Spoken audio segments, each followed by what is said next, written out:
하나님 말씀 고린도전서 15장 20절 말씀입니다.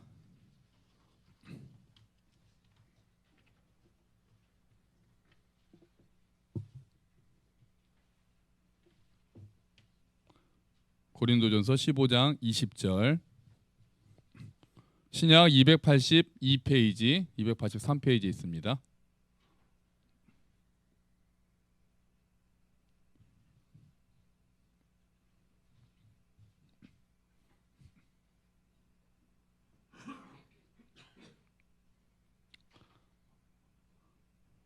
우리 같이 읽어볼까요?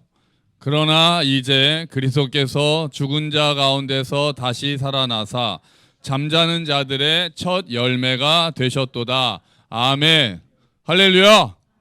자, 우리 부활절 되면 항상 인사하는 거 있습니다. 제가 예수님 부활하셨습니다. 그렇게 말씀드리면 여러분은 진실로 부활하셨습니다. 할렐루야. 아멘. 자, 그거 하는 거예요.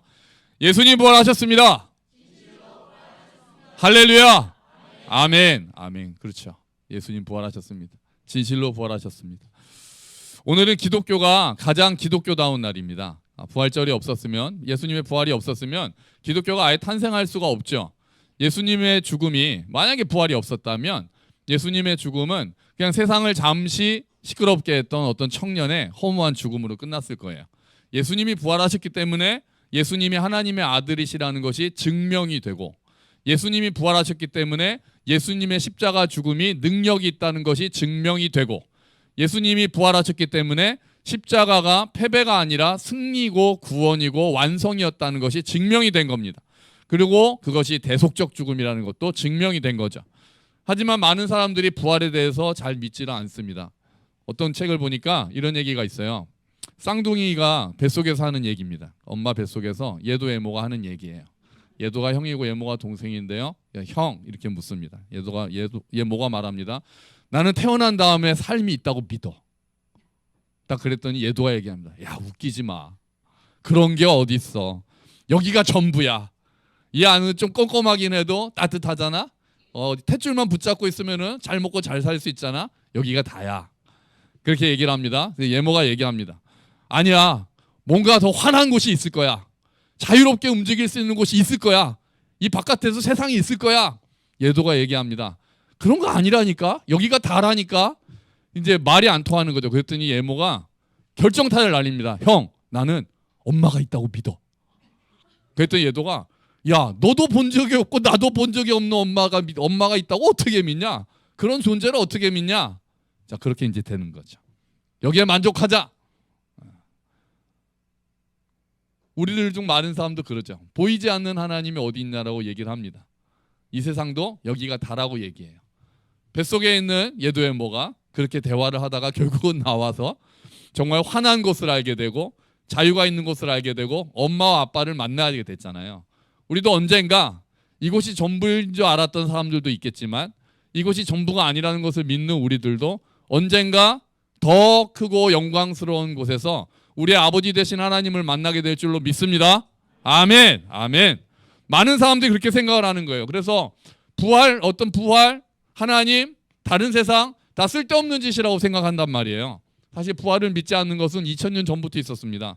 예수님이 부활하셨을 때 그때부터 바리새인들 또 제사장들은 그 예수님이 진짜로 부활했다는 걸 믿지도 않았고 사람들이 그렇게 믿을까 봐 걱정했어요. 그래서 로마 군병들한테 돈을 주면서 얘기합니다.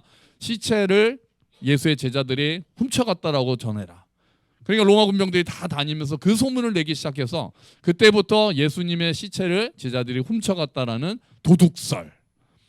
예수님이 십자가에서 잠깐 기절했다가 무덤에 갇힌 다음에 깨어나서 도망갔다는 기절설. 그리고 제자들이 너무 슬픔에 빠져서 환상을 보았다는 환상설. 여러 가지가 예수님의 부활을 이제 다 거부하고 받아들이지 않습니다. 고린도 교회에도, 오늘 우리가 본 게 고린도 전서인데요. 고린도 교회에도, 교회 안에도 부활은 없다라고 얘기하는 거짓 교사들이 있었습니다.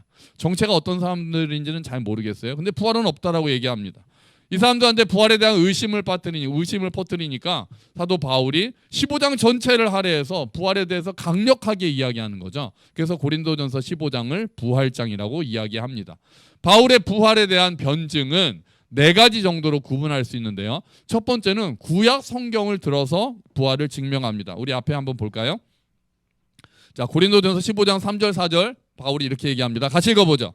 내가 받은 가장 중요한 것을 여러분에게 전해 주었습니다. 그리스도께서 성경에 기록된 대로 우리 죄를 위해 죽으신 것과 장사 지낸 바 되었다가 성경에 기록된 대로 3일 만에 다시 살아나셨다는 것과 아멘. 여기서 중요한 말이 뭘까요? 뭐 다 중요하지만 특별히 반복되는 말이 뭡니까? 성경에 기록된 대로. 바울이 특히 유대인들한테 얘기하는 거예요. 너네 구약 성경 보잖아. 고린도 교회도 유대인들도 있었거든요. 구약 성경에 이미 기록돼 있었어. 예수님이 십자가에서 죽으실 거라는 거, 또 예수님이 3일 만에 부활하실 거라는 거 구약 성경에도 예언되어 있었단 말이야. 바울은 첫 번째로 구약 성경을 예로 들어요. 자, 그것이 어떤 말씀입니까? 이사야서 53장 5절에 죽음에 대해서 되어 있습니다. 그가 찔림은 우리가 잘 아는 구절이죠. 우리의 허물 때문이요. 그가 상함은 우리의 죄악 때문이라. 그가 징계를 받음으로 우리가 평화를 누리고 그가 채찍에 맞음으로 우리는 나음을 입었도다. 이 말씀이 예수님의 십자가 고난과 죽음을 예언한 말씀이라는 거죠. 700년 전에. 야, 이 말씀대로 예수님 죽으셨잖아. 바울이 그렇게 얘기하는 거예요. 그리고 그 다음에 부활에 대해서는 호세아서입니다. 여호와께서 이틀 뒤에 우리를 다시 살려주시고 사흘째에 우리를 다시 일으켜 주실 것이다. 그래서 우리가 주 앞에서 살 수 있게 될 것이다. 이것도 예수님의 부활을 통한 새 이스라엘을 예언한 거야. 바울은 그렇게 얘기하는 거예요. 성경에 기록된 대로 예수님이 부활하셨습니다 라고 바울은 선언하고 있는 거예요. 두 번째 바울이 얘기하고 싶은 것은 고린도전서 15장 5절부터 6절까지 말씀인데요. 같이 읽어볼까요? 그리고는 베드로에게 나타나시고 그 후에 12제자에게 나타나시고 그 후에 한 번에 500명이 넘는 사람들에게도 나타나셨다는 사실입니다.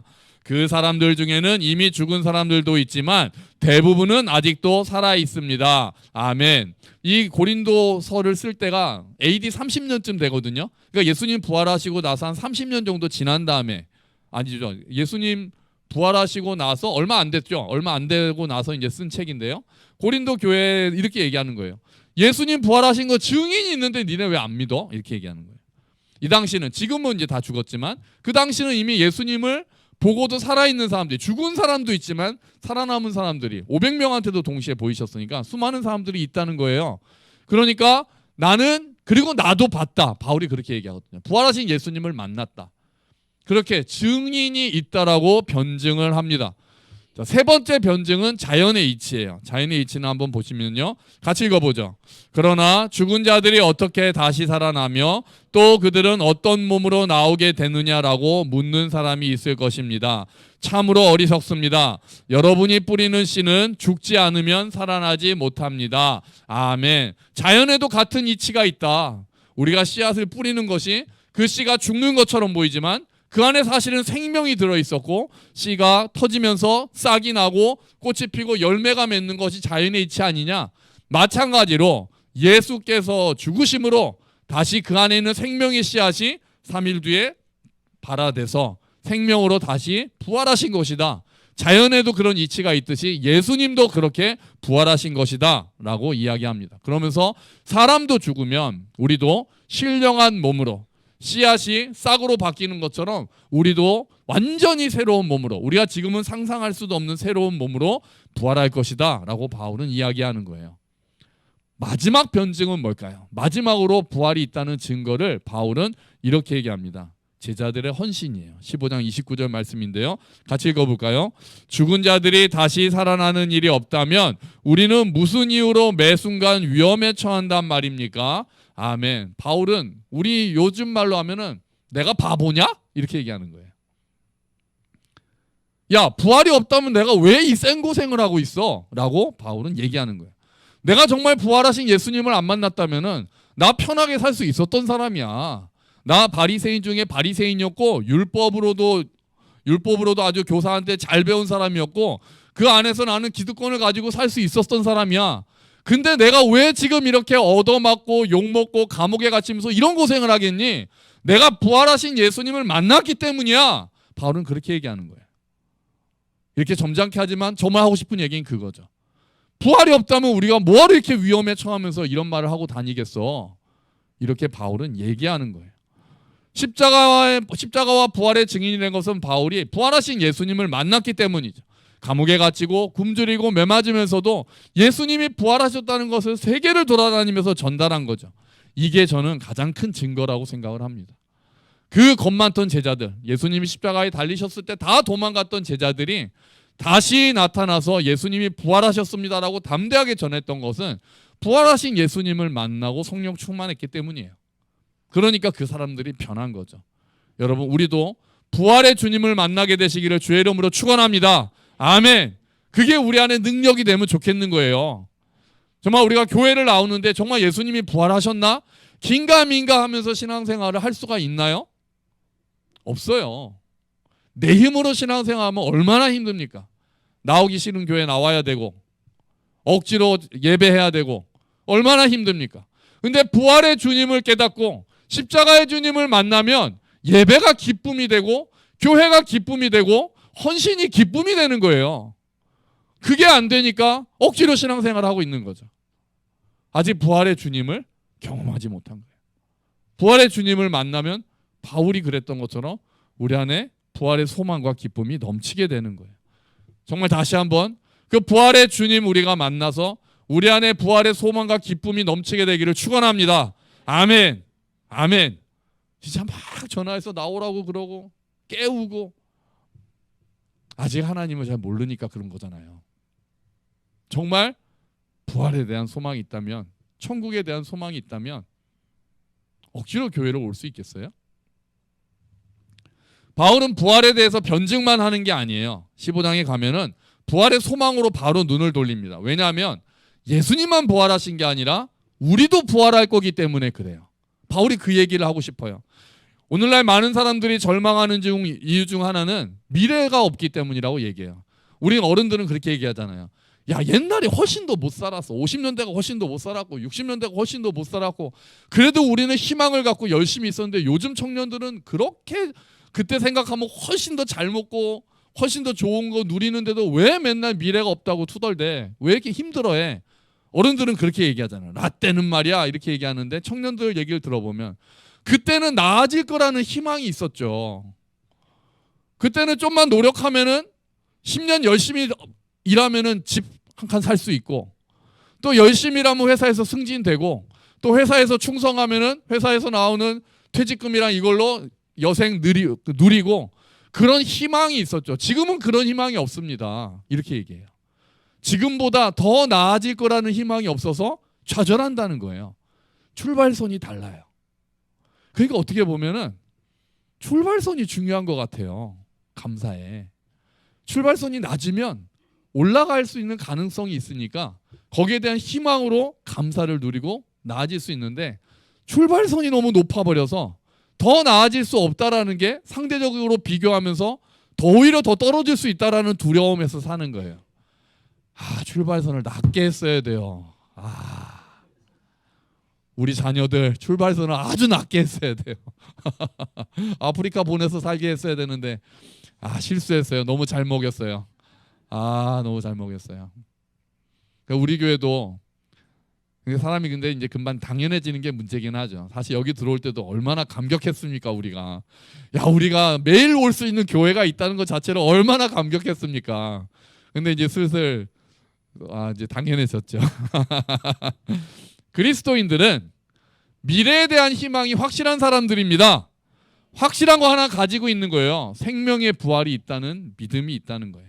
우리는 천국 잔치에 들어간다는 소망이 있습니다. 아멘. 아멘. 그게 있으면 지금이 달라질 수 있는 거예요. 바울은 예수님의 부활을 이렇게 표현합니다. 우리가 아까 읽었던 말씀인데 다른 버전으로 한번 읽어볼까요? 같이 한번 읽어봅시다. 죽은 자들 가운데서 다시 살아나 잠자는 자들의 첫 열매가 되셨습니다. 아멘. 나무에 열매가 맺힐 때 첫 열매가 딱 맺히면은 이제 열매들이 맺히겠구나 알 수 있듯이 예수님이 첫 열매가 되셨다는 것은 다음 열매들이 있다는 거예요. 그 다음 열매들이 누굽니까? 우리입니다. 우리. 예수님이 잠자는 자들의 첫 열매가 되셔서 부활하셨고 그 뒤에 수많은 성도들이 천국에 들어가 부활했듯이 우리도 정말 주님 다시 오시는 날 그 다음 열매들이 돼서 부활한다는 거예요. 그게 예수님처럼 부활해서 영광스러운 몸을 입게 될 것이라는 소망, 그것이 이 말씀에 들어있는 거예요. 그런 신령한 몸을 입고 새하늘과 새 땅에서 주님과 함께 거하는 소망, 그게 부활 소망인 줄로 믿습니다. 이처럼 부활을 믿는 모든 자들은 미래에 얻을 승리에 대한 확신을 가지고 있는 거예요. 하나님께서는 예수님을 부활시키셔서 나머지 사람들, 우리들도 부활할 거라는 것을 증명하셨다는 거예요. 보증하셨다는 거예요. 여러분, 바울이 이처럼 부활을 변증하고 부활의 소망, 미래에 대한 이야기를 하는 이유는 뭡니까? 결국 현재가 중요하기 때문이에요. 바울이 하고 싶은 말은 그거예요. 지금 여기서 어떻게 살아야 할지가 너무 중요하기 때문이에요. 과거에 예수님 부활하셨어. 오케이. 미래에 우리 부활할 거야. 오케이. 이거 두 개가 오케이가 되면 지금 내가 여기서 어떻게 살아야 될지를 우리가 다시 생각할 수 있다는 거예요.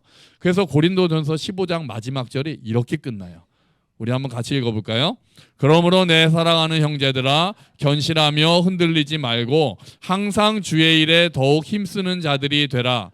이는 너희 수고가 주 안에서 헛되지 않은 줄 알미라. 아멘. 뭐로 시작합니까, 단어가? 그러므로. 성경에서 그러므로 나오면 긴장해야 돼요. 진짜 하고 싶은 말이 이제 나오는 거거든요. 바울이 15장 전체, 이게 58절이니까 15장 대빵 긴 거예요. 1절부터 57절까지 부활에 대해서 계속 얘기했다고요. 그러고 나서 58절에 그러므로 정말 하고 싶은 말을 바울이 하는 거예요. 바울이 정말 하고 싶은 말이 뭡니까? 첫 번째, 견실하며 흔들리지 마라. 부활 믿음에서 흔들리지 마라. 부활의 복음을 지켜라. 진짜 부활하나? 예수님 정말 부활하셨나? 천국이 진짜 있나? 흔들리지 마라. 바울은 그 얘기를 너무 하고 싶은 거예요. 나를 봐라. 나는 부활하신 예수님을 만났기 때문에 지금 이런 위험에 처하면서도 살고 있지 않느냐? 첫 열매들을 봐라. 다음 열매들이 나오지 않겠느냐? 성경에 기록된 걸 봐라. 그리고 그 수많은 증인들을 봐라. 흔들리지 마라. 여러분, 믿음 흔들리지 마십시오. 흔들리지 마세요. 지금 흔들리는 분들 계세요? 하나님 정말 살아계시나? 하나님 정말 나를 사랑하시나? 하나님 정말 지금도 나와 함께 하시나? 흔들리는 분들 계세요? 흔들리지 마십시오. 말씀을 믿으시고 하나님이 함께 하시다라는 그 약속을 믿으시기를 축원합니다. 나를 보고 환경을 보면서 흔들리지 말고 말씀을 보고 주를 보면서 다시 중심을 잡아야 되는 거예요. 믿음 흔드는 게 사탄이 하는 짓이잖아요. 거기서 우리가 싸워 이겨야 되는 거예요. 흔들리는 대로 자꾸 내버려 두지 마세요. 그리스도인은 부활의 복음을 굳게 붙드는 사람들입니다. 이 땅의 삶이 다가 아니라 다가오는 부활의 삶이 있다는 것을 믿는 사람들입니다. 그래서 세상의 길이 편해 보이고 세상의 길이 너무 부러울 때마다 우리는 부활을 기억해야 되는 거예요. 부활의 삶이 있어. 내가 가는 믿음의 길이 좁고 내가 가는 길이 불편할 때 부활을 생각해야 되는 거예요. 내가 믿음을 지키면서 너무 외로울 때 부활을 생각해야 되는 거예요. 예수님이 부활하셨고 나도 부활할 거라는 믿음으로 오늘을 이기는 힘을 가지고 믿음의 길을 걸어가야 되는 거예요. 두 번째가 뭐예요?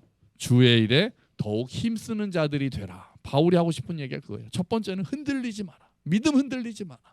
두 번째는 주의 일에 힘쓰는 자들이 되라. 그 주의 일에 힘쓴다는 게 뭐예요? 고린도전서 문맥에는 첫 번째는요, 교회를 세우는 일이에요. 고린도 교회가 막 분열되고 있었거든요. 얘기하는 거예요. 교회를 세워라. 교회가 아름답고 건강하게 되도록 교회를 세우는 일. 고난주간 마지막 날 제가 드렸던 말씀이 이어지잖아요.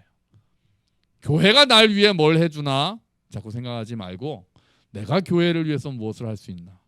주께서 나에게 주시는 복만 생각하지 말고 내가 주를 위해서 할 수 있는 것은 무엇인가.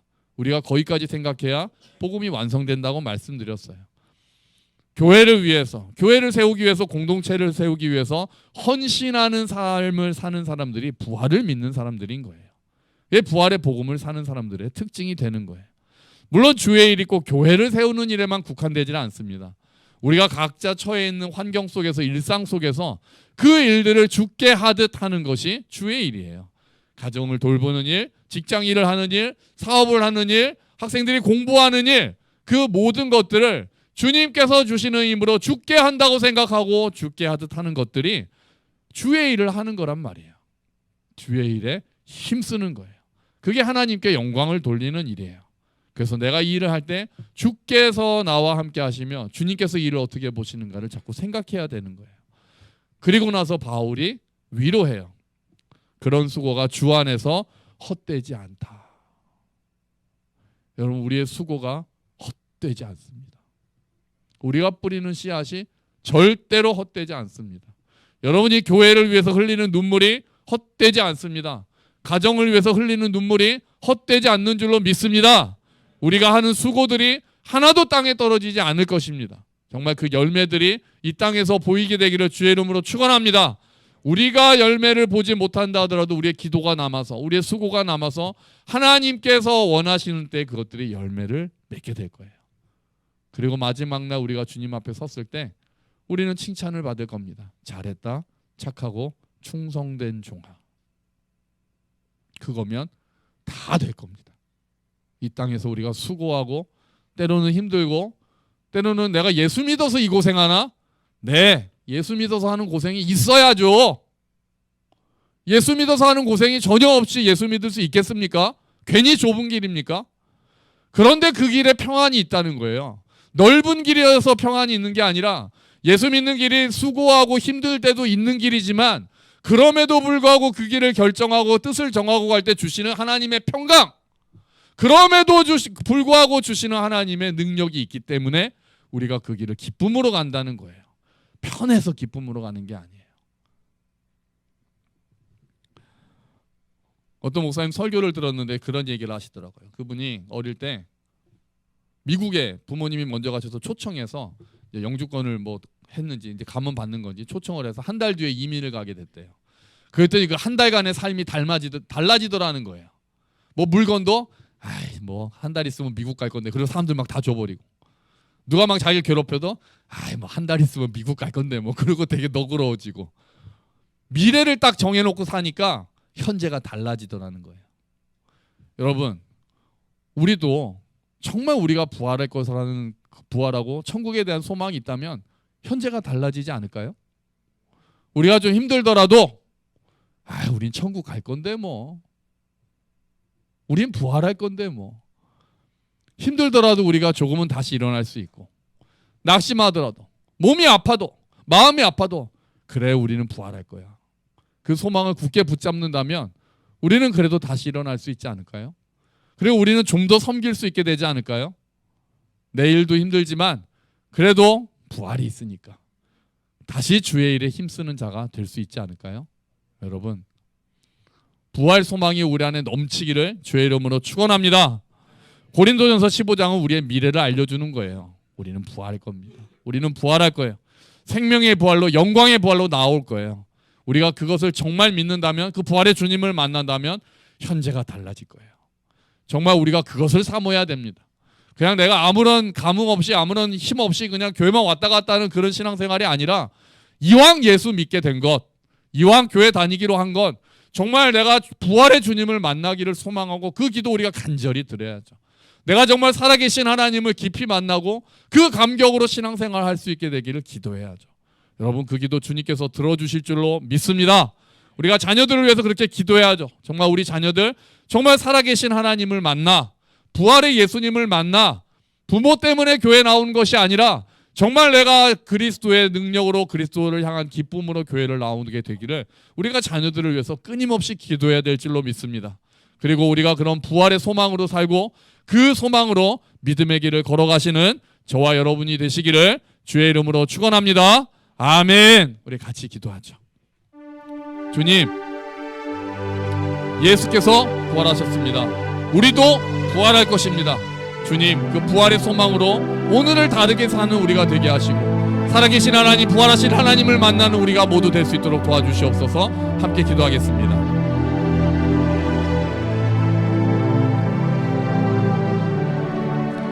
아버지,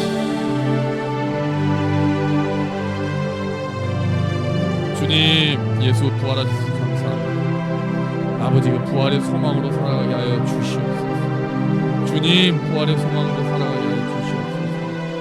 아버지, 은혜를 베풀어 주시옵소서. 주여, 도와주시옵소서. 아버지,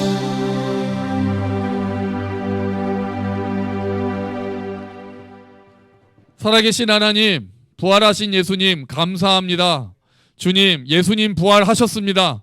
진실로 부활하셨습니다. 주님, 우리도 부활할 것입니다. 진실로 부활할 것입니다. 아멘. 주님, 우리가 그 부활의 소망으로 오늘을 살아가는 우리가 될 수 있도록 주님 도와주시옵소서. 부활하신 주님, 우리를 만나 주시옵소서. 우리의 믿음을 더욱더 깊게 하시고 우리가 그 믿음으로 소망으로 살아가는 우리 삶이 될 수 있도록, 그래야 하여 이 믿음의 길이 때로는 힘들고 때로는 넘어지더라도 다시 그 부활의 소망으로 일어나는 우리 모두가 될 수 있도록 주여 은혜를 베풀어 주시옵소서. 감사합니다. 주님, 이 모든 말씀 예수 그리스도의 이름으로 기도합니다. 아멘.